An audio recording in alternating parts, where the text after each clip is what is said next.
జీవము సంపాదించుకున్న వారు రాబోయే కాలంలో మంచి పునాది వేయబడును.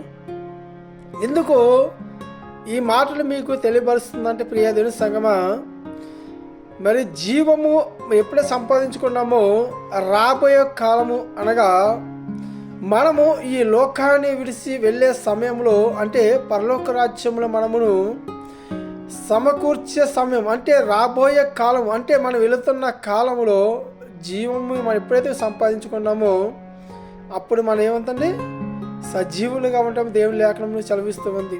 మరి ఈరోజు జీవము ఎంతమంది సంపాదించుకున్నారు, మరి ఆ కాలం వరకు ఎంతవరకు మనం చూస్తున్నాం ప్రియ దేవుని సంగమా. దేవుని వాక్యం చదివిస్తున్న దినదినమును కూడా దేవుని వాక్యము మన హృదయంలో జీవించబడాలి.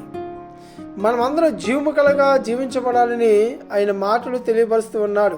మరి రోజు మనందరము కూడా ప్రభు సందులో ఉన్న మనందరము నిత్య జీవము కలిగి జీవము సంపాదించుకుని రాబోయే కాలం వరకు మనం దాన్ని దాచిపెట్టుకునే వారిగా ఉండాలి. ఈ లోకంలో డబ్బు, ధనము, సంపాదన దాచుకునే వల్ల మన ప్రయోజనం లేదు. కానీ మరి ఆయన మన జీవితంలో చేస్తున్న మేలుని బట్టి మరి మనము రాబోయే కాలంలో ఏదో మనం సంపాదించుకునే వారు జీవాన్ని సంపాదించుకునే వారుగా ఉండాలి.